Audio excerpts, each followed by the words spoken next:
A era da apostasia havia começado. Após a crucificação de Jesus Cristo, os apóstolos, um a um, foram perseguidos e mortos. Com a morte dos apóstolos, houve muitas mudanças radicais naquela igreja que Jesus Cristo havia organizado.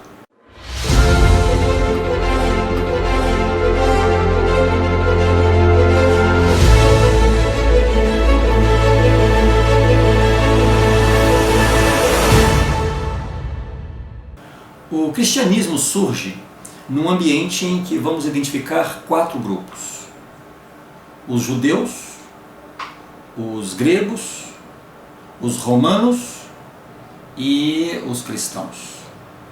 Vamos começar falando sobre os judeus.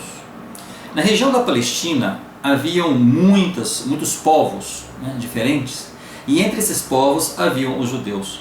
A Palestina ela era domínio dos romanos desde o ano 63 a.C.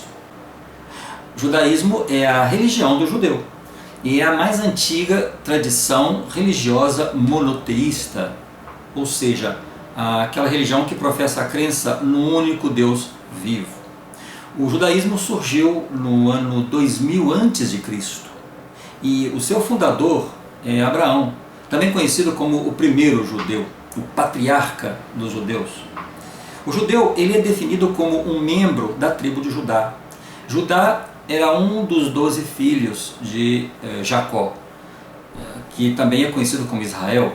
Então Jacó e Israel é a mesma pessoa. Ele teve 12 filhos e Judá era um desses 12 filhos. Então todo judeu é descendente dessa tribo. A tradição judaica ela ensina que todo o povo judeu é descendente direto dos primeiros judeus que existiram, Abraão, Isaac, Jacó. Essa é a tradição judaica.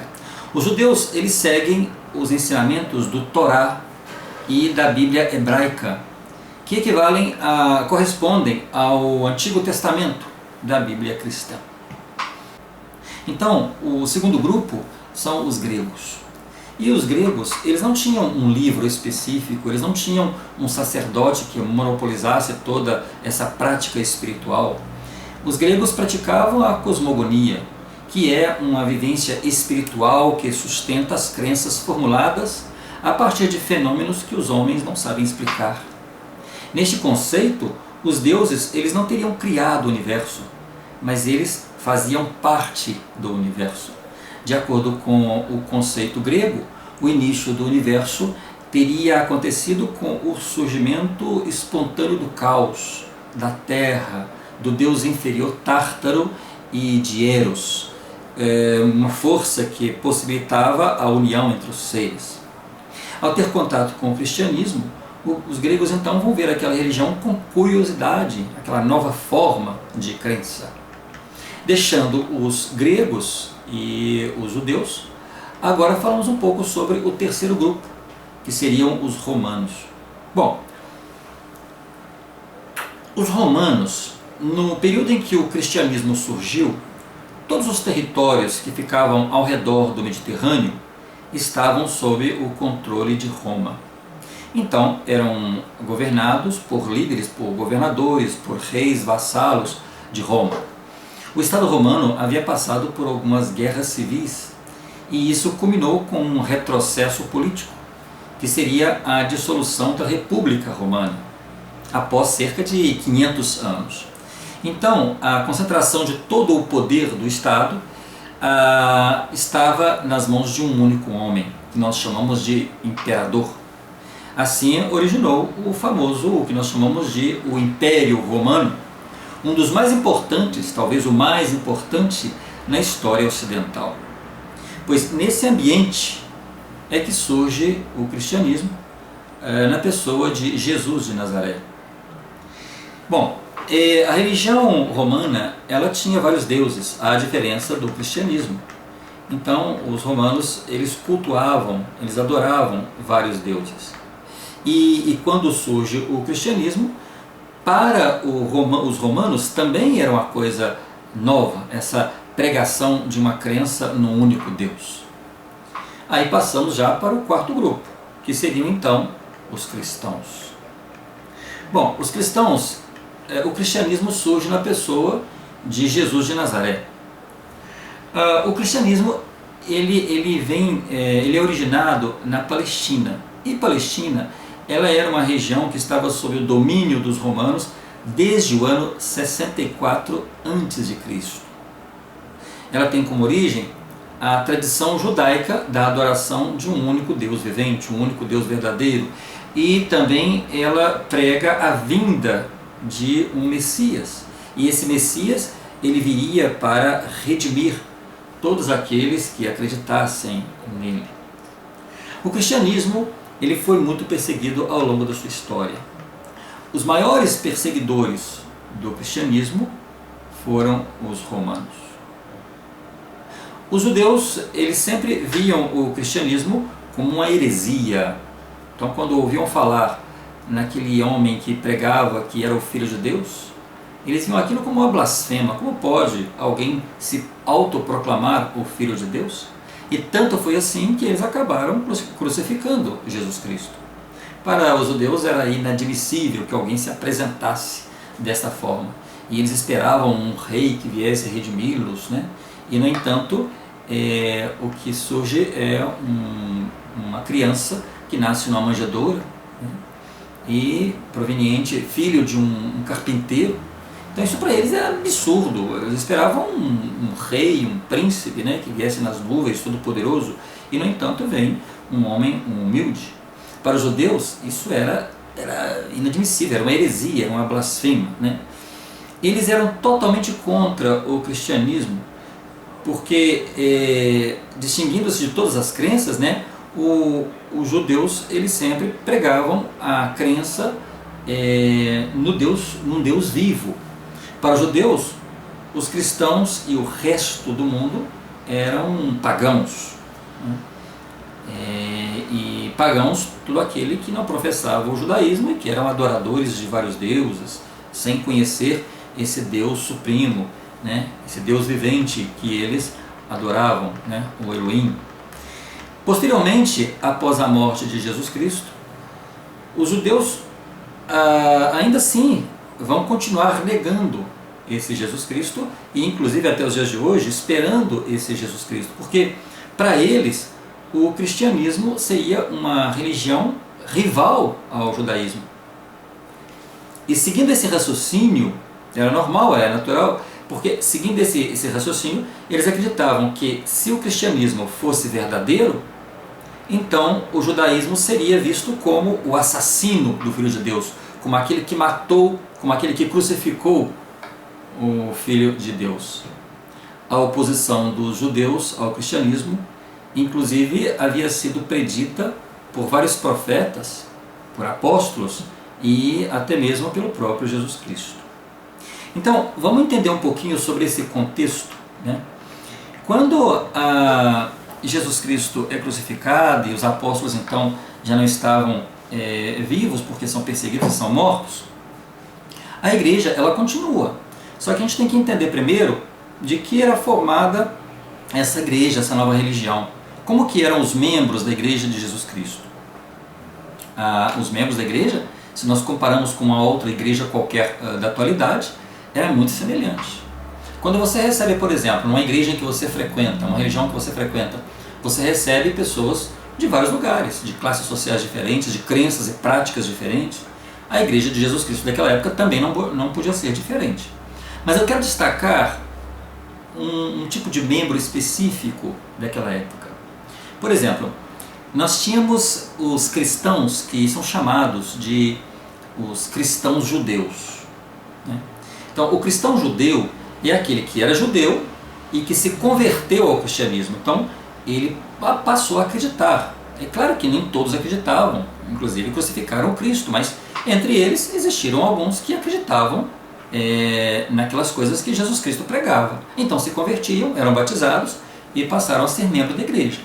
Só que nesse grupo dos judeus conversos existiam aqueles que eram fiéis e que realmente estavam conversos, existiam aqueles que, como qualquer outro novo membro, não estava nem aí, simplesmente seguia, né, o bonde, seguia o grupo, E existiam aqueles que haviam se convertido ao cristianismo, mas também estavam ainda presos a práticas da religião anterior que eles praticavam, ao judaísmo, né?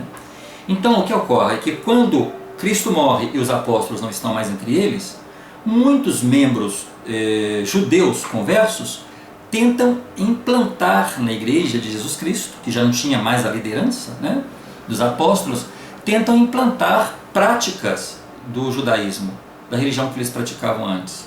Isso nas cartas do apóstolo Paulo, a gente vê muitas escrituras em que fazem inclusive a advertência sobre isso, né? Há uma escritura em que ele fala sobre não unir um remendo novo a um remendo velho. Ninguém deita remendo de pano novo em roupa velha, porque semelhante remendo rompe a roupa e faz maior a rotura. Nem se deita vinho novo em odres velhos. Aliás, rompem-se os odres e entorna-se o vinho, e os odres estragam-se. Mas deita-se vinho novo em odres novos, e assim ambos se conservam, né? Odres velhos com vinho novo, não se pode misturar essas coisas. E a Escritura ela vai relatar dessa forma, né? Esse momento em que o próprio Cristo ele fala sobre isso. Você não tem que trazer práticas anteriores, práticas lá do passado, coisas que você praticava e achava que era correta, ao cristianismo, ao que ele estava ensinando, né? Então, com a ausência dos apóstolos, muitos membros judeus conversos vão tentar introduzir essas práticas na religião. Como eu disse antes, para os judeus, os cristãos eram pagãos, ou os pagãos e cristãos eram a mesma coisa, ou seja, não era nada próximo ou igual àquilo que eles praticavam, né? Outro grupo que também estava aí eram os romanos conversos. O apóstolo Paulo, por exemplo, ele era um romano converso. As escrituras falam como que foi a conversão de Paulo. Paulo, antes de ser apóstolo, ele era perseguidor dos cristãos. E relata, inclusive, como que ele se converteu ao Evangelho. O que ocorre é que os romanos, eles permitiam a prática de qualquer religião, desde que essa religião não agredisse as suas crenças, as suas práticas. Então os romanos, como eram os que mandavam, os governantes, então eles diziam, olha, podem praticar a sua religião desde que não seja uma ameaça, desde que não agrida as nossas crenças, as nossas práticas, os nossos deuses. Só que, como os judeus eram, digamos, muito contrários ao cristianismo, então, e haviam judeus que eram proeminentes, tinham cargos inclusive, eles usavam então essa proeminência, esses cargos, para insuflar, para poder inventar histórias sobre os líderes cristãos. E isso então incitava os romanos contra a prática do cristianismo. Então eles provocavam intrigas entre os cristãos e os romanos, a tal ponto em que os romanos começam a acreditar que realmente o cristianismo podia ser uma ameaça ao seu governo. Só pensarmos que todos os imperadores, desde Nero até Diocleciano, né, desde o ano 64 depois de Cristo ao ano 306 depois de Cristo, todos os imperadores perseguiram os cristãos. Todos eles, sem exceção, perseguiram os cristãos. E perseguiram, quando eu falo a perseguição, era uma perseguição bárbara, era uma perseguição selvagem, era uma perseguição desumana. Muitos cristãos foram crucificados, foram decapitados, foram enforcados, foram jogados aos leões pelos romanos, né, pelos imperadores. Nós temos aí imperadores que tentavam obrigar os cristãos a oferecer incenso aos seus deuses. Muitos tentavam obrigar os cristãos a adorar os seus deuses. O imperador, por exemplo, teve um imperador que ordenou que todos os livros cristãos fossem queimados, e aquele cristão que fosse encontrado com algum livro, ele era morto, ele era jogado à prisão.